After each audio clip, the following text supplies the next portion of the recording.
This program was first broadcast on Canterbury's access media station, Plains FM, and was made with the assistance of New Zealand On Air. It's time for Emergence News on Plains FM 96.9, citizen-made radio.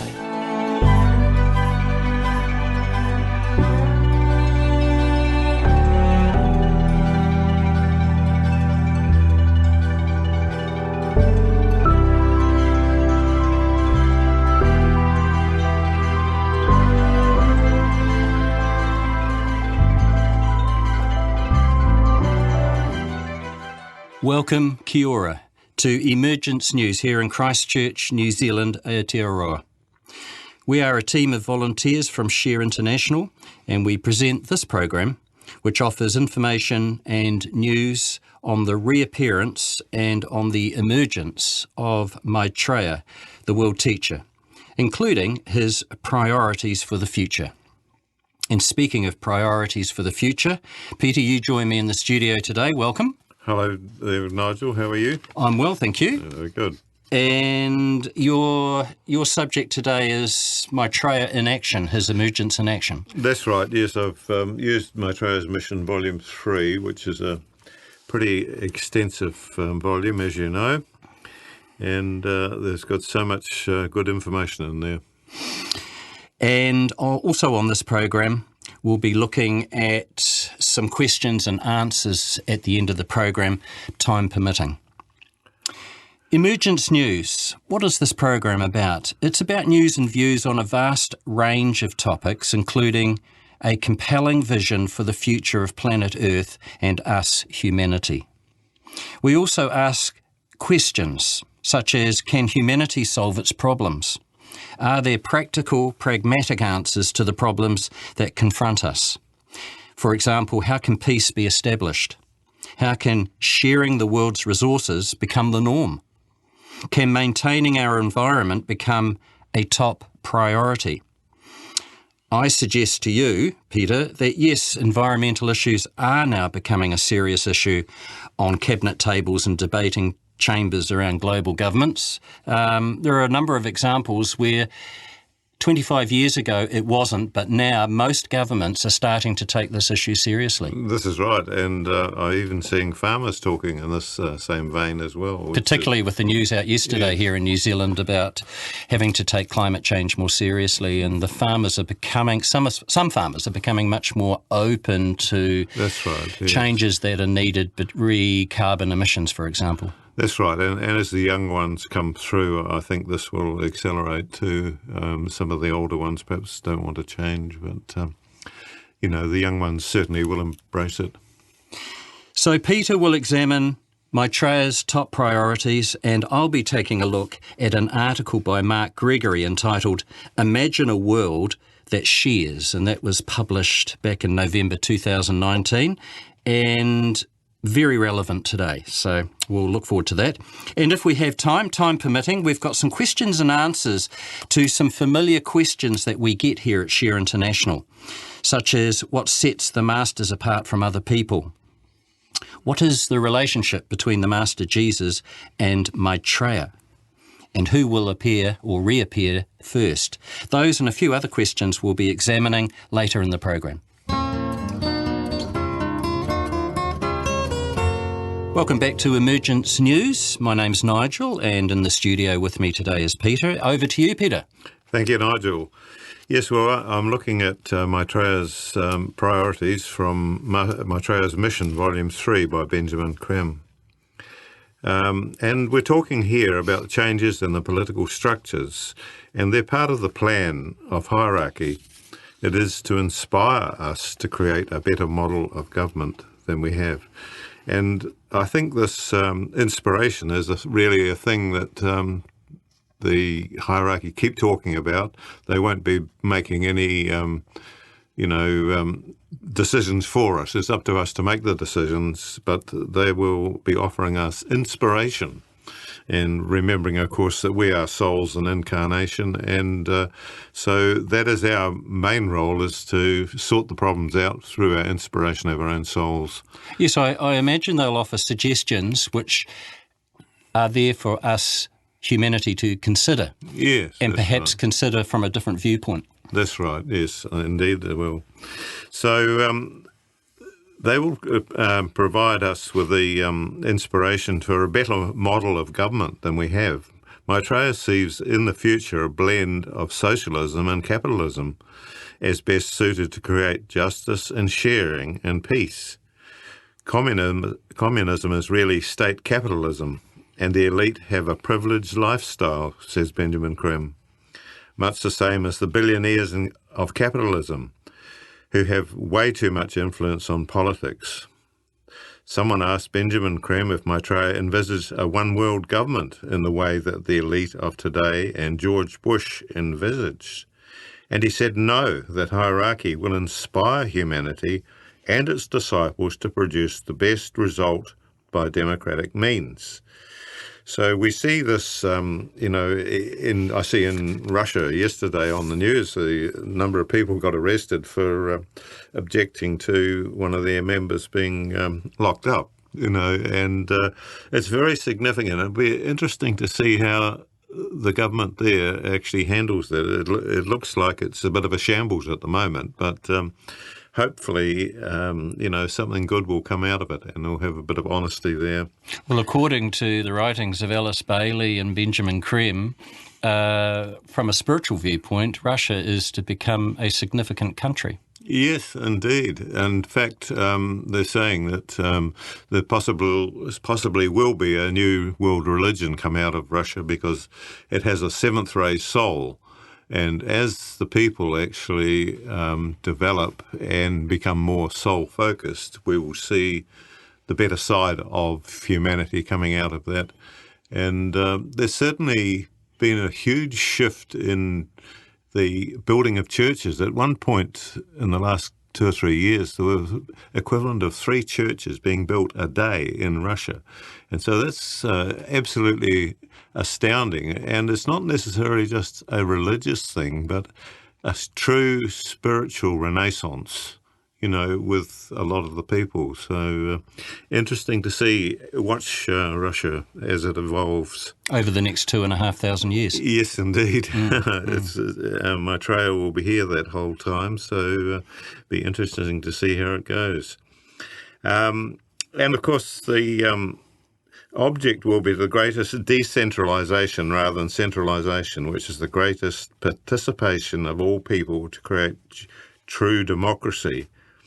Decentralisation, by its very nature, will lead to a more human type of organisation and scale, more related to the needs of the people, who know what they need. And most governments pay little attention to the needs of the people, but to what they think as the needs of the nation, mainly for power and prestige. So it is not the role of the government to impose an ideology on the people. We're seeing the end of political indoctrination and totalitarianism. And I can't wait for that to happen. I mean, totalitarianism is a terrible thing. I see in Myanmar, the military there have taken back control over they've always had a very strong control there, but they've even gone for more control now than what they've had. So the needs of freedom there have been put back a half a step, but hopefully that'll be short-lived. The need for people for freedom, self-advancement and self-determination should be worked out on a local level through participation in local government. You have to have a level of government in which people actually can be involved. Benjamin Krim talks about the UK, where he used to live, and says, "The Conservative government is the most centralising we have ever had. Local government is strapped by the central government in almost every aspect of its action. There is almost no local government per se, almost no participation, without which no self-determination. Self-expression in determining how one's life should be lived, which is the true liberty and does not exist anywhere in the world." Well, just talking about the UK, the Thatcher years was a very good example of that, where local government, local representation was almost non-existent. Yes. Well, I mean... It was very centralised during those years, wasn't it? Yes. This is what Benjamin Krem is saying, that we need to be getting involved with our local government. This is how we need to be involved. And in actual fact, the bones of it are there to do that. And we could certainly get involved, and we should be more involved, and make sure that the local government, that we're part of it, that we're a voice in the government. The role of national governments, of course, is to organise itself in relation to other nations, to oversee defence, transport, and overall well-being of the nation, and so create the conditions in which local government can get on with the job of realising the potential of people locally. And this is what the freedom, of course, does. It actually stimulates the potential of people, doesn't it? The freedom aspect of people, they need that feeling of freedom to actually... feel inspired. For the inspiration, exactly right, Nigel. Yeah.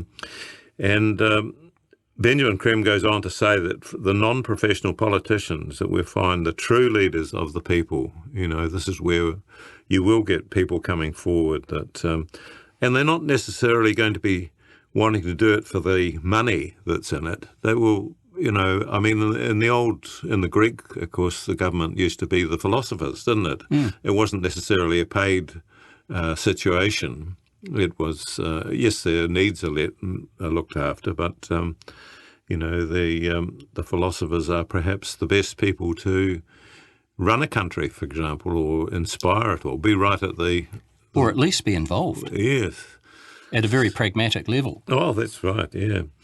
It seems to me that free will must not be taken from us. As the Lord Maitreya said, free will is sacrosanct, and so we must endeavour to follow his lead and remember that each of us is a divine spiritual being, but need the free will to develop his or her potential.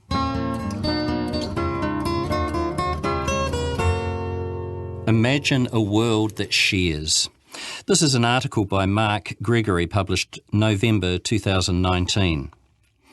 In the final verse of John Lennon's world-famous song, Imagine, the second line, I wonder if you can, is perhaps one of the most pertinent lyric. Implicit in that line is a question for and a challenge to our collective consciousness. Do we really understand what sharing means in its totality? Do we really understand what it can mean? Presently, we live in a world governed by a proprietary ethos. To one degree or another, it dominates individuals, groups, entire populations and nations. And because this is so, it creates an enormous amount of tension and stress. Thus, we struggle, rage and battle endlessly for control of the things that the earth actually provides in abundance: food, water, natural resources, land, oceans and space itself. The consequences of those conflicts are widely known: war, terrorism, poverty, deprivation, starvation and pollution, and often a combination of several of these deplorable elements. The result is a world perilously imbalanced, environmentally degraded and monumentally unjust for over half of its population. I suggest it's probably more than half the population. Oh, yeah, I think so. Yeah. There's got to be a better way, as the saying goes, as the old saying goes. Well, it isn't as if that a better way hasn't been pointed out from time to time. It underlines most of the major spiritual traditions and cosmologies found in all parts of the world, and it's been eloquently restated in our time, notably in the form of Article 25 of the UN Declaration on Human Rights of 1948, and also in the pages of the Brandt Commission report. which was a program for survival of 1980. Are you very familiar with that report, Brant? I have read it some years ago, Nigel, but... He was a cutting-edge thinker, that guy. Oh, yes, he was. With a clear vision for the future and the intelligence, courage and integrity to make that vision known for the good of all. And I think that's what you were saying earlier in the program about the philosophers. They're coming from a motivation for the good of all, That's not right. their own bank account. Yes, that's right. But nonetheless, from our so-called political leaders down to the average person in the street, many seem to remain stuck in inaction, vainly hoping that somehow, some way, someone will make it better. That someone will have to be us. Scientific developments in physics and genetics over the past century have borne out what the most enlightened spirituality has always held. We now know that every atom in the cosmos is connected to every other, and that there is no separation in creation. We also know, because of the advances in the study of genetics, that human interconnectedness is fundamental and runs far deeper than had previously been imagined. If these things are so, and I believe they are, then it follows that humanity is one, that regardless of whatever degrees of separation we have come to accept as real, they are in fact an illusion. On this basis, it is reasonable to conclude that everything necessary for life belongs to everyone equally. While an understanding of personal property is unlikely to disappear, it can, of necessity, no longer be the foundational core of our consciousness. Sharing can finally then be seen as a fundamental to all life, not just in material things, but in the realization that as we inevitably share this planet as our common home, as we inevitably share this common existence, then collectively we live or we die based on how effectively we can put that realization into practice. This could have been written by Maitreya or Krem. Yes, very good, Nigel, I must say. The manner in which life is presently lived on this planet should be appalling to anyone reflective enough to view it objectively. More than half the world's population must endure on $5 a day or less, while the wealthiest among us hoard fortunes once considered unimaginable. In submission to a failed worldwide economic system that allows and even thrives on these gross imbalances, we have raped and plundered our common planetary home, to the extent that some of the damage already done will be irreparable. And we yearly commit an enormous amount of time, energy and resources to discover new and ever more effective mechanisms to kill, to obliterate each other. Were we to be viewed from a distance, any rational being would conclude that as a race we are hell-bent on planetary suicide. And yet the most enlightened minds throughout history, the great sages down through the centuries, have indicated that within each human resides a God. A loving, compassionate, all-inclusive God in the making. That's a good way of putting it, a God in the making. Yes, I love that phrase. They have repeatedly pointed out that the way out of the mess in which we now find ourselves, and that way is sharing. Sharing equitably the resources, the bounty of the earth. Sharing our talents and abilities for the benefit of all. This kind of sharing, this recognition of our interconnectedness, refers us back to the basic question. The consciousness of sharing negates the consciousness of possessiveness. It replaces the notion of mine and yours with the notion of ours. Thus understood, sharing is the one method, the one solution to our problems that has never really been adequately tried. We talk about it, we utter noble phrases and pronouncements about its necessity, and we devise inadequate methods of implementing it. We do just about everything but actually put it into practice. A just and equitable redistribution of the food and resources of the world, so that no one need go without. Yet sharing comprehensively, understood, in this manner is the means, the solution par excellence for our survival, if we are ever to arrive at that brotherhood of man of which Lenin sang. Some may say it is unrealistic, that it will never happen, that humanity is too selfish, too complacent, too corrupted to ever really make manifest a kind of planetary culture where all may peacefully abide, where respect and love characterise all of our interactions, where our earth is revered, nurtured and cared for as the sacred home it is. To those, I would say that it is completely unrealistic to expect anything short of a complete shift to this kind of consciousness to see us into a habitable future. In fact, we really have no other choice. And to quote again from John Lennon's song Imagine, back in 1971, "You may say I'm a dreamer, but I'm not the only one." That's great.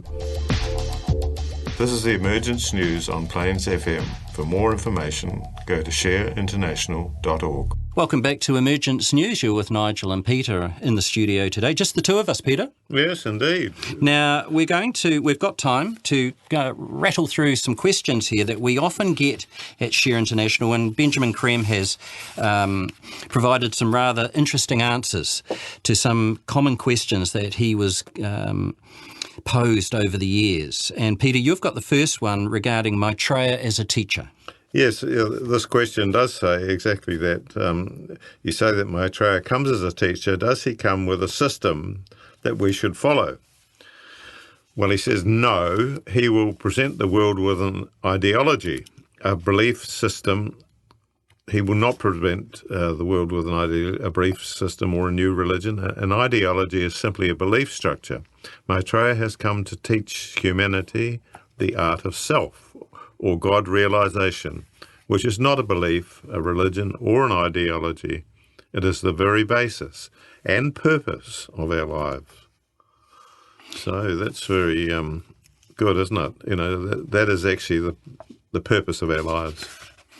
The next question here is, how would they be set apart from other people? And Krem says one thing, which is not a birthmark, but is the part of their birthright, is that they are perfect. Men without faults. They know only total unconditional love. They are the senior members of the centre where the love of God is expressed. This is true for all the masters, whatever their ray. Some demonstrate other qualities as well, such as power, purpose, intelligence of different kinds. Some stimulate the scientists of the world, some the educational groups, some the politicians, some the economic thinkers. Just before I carry on with the rest of that answer, Peter, how do they stimulate those various people on the planet, such as scientists and educators? Yeah, because the scientists are always looking for answers, and so in a sense they're wide open in many cases to the mind belt. The mind belt, which is a cloud of knowable things. As men they are as varied as men. They are full of grace, kindliness, ready to serve and save unceasingly. They are radiant in a way few can imagine. Their intelligence and wisdom cuts through to the very heart of every problem. They have a spiritual force which can galvanise whole groups of disciples into action. Okay, so the next one here is, the question has been asked is, who will come first, the Master Jesus or Maitreya? Well, he's saying, Benjamin Krem in this book is saying both Maitreya and the Master Jesus are already in the world, Maitreya in London and the Master Jesus in Rome. The Master Jesus and the other masters are at present 13 in the world. Well, I think these 14 now will make themselves known only after Maitreya's declaration. So their interactions and their activities are on a subtle level. Yes. It's not openly declared, but there are certain people they're working with, certain individuals that they're working with. And, for example, Maitreya has been in London, or that's been his operational base, since the late 70s. That's right, yes. But, of course, he can appear anywhere in the world, and in several places at once if need be. So, he is just using that as a basis for his activities. Yeah. And the final question that we're going to cover today is the source of our teachings. And a question that Krem got a number of years ago was, what is the source of this information that you are giving us? And I'm sure you'll have an opinion on this answer, Peter. Krem says the ageless wisdom teachings are as old as humanity itself. These are the teachings of a group of men who have gone beyond the strictly human stage and have entered the next kingdom, the spiritual kingdom. They are the masters of wisdom and the lords of compassion. They are men and women, just like us, who have expanded their consciousness to include the spiritual levels. There are a large number of these enlightened men currently on our planet, who have been living in the remote mountain and desert areas for countless thousands of years. From time to time, they release aspects of their teachings, insofar as we can absorb and use them to enlighten us. That's right. And the Chinese have the whole range of them too. They call them the immortals. And they've got some amazing looking statues of some of them. Some of them look a bit fierce, but there's one with a sword there, and I'm sort of wondering if that's the same as the one that Maitreya is known as the sword bearer too, bringing the sword of cleavage, which is part of is the as love, well as the water carrier. Yes, the love aspect. Confucius, is there a statue of him? Confucius? Yes, and Lao Tzu as well. In modern times, the major expression of the ancient wisdom teachings, of these teachings, was given through Helena Blavatsky, one of the founders of the Theosophical Society, and that was between 1875 and 1890. Her book, The Secret Doctrine, is a preparatory phase of the teachings given for the new cosmic cycle which we are now entering. And we call this cosmic cycle that we're entering the age of Aquarius. A later phase was given through an English disciple, Alice Bailey, between 1919 and 1949. By a Tibetan master, and how do you pronounce his name? Zhao Ku. Zhao Ku. Zhao Ku. And this is seen as the intermediate phase of the teachings. Also, between 1924 and 1939, a further body of teachings, the Agni Yoga teachings, was given through another Russian disciple, Helena Roerich. These ageless wisdom teachings are the means by which humanity is kept informed of its essential divinity and of its journey of evolution toward perfection. All this information can be found on the Share International website, www.share-international.org. Scorpio Books in Christchurch carries a magazine and some books. And also don't forget the podcasts, which are available on the Plains FM website. We welcome your comments, questions and feedback. Please contact us at emergencenews@gmail.com. The opportunity to join our transmission is available Monday and Wednesday evenings and Thursday mornings, which gives us the possibility to do a service meditation in conjunction with Masters.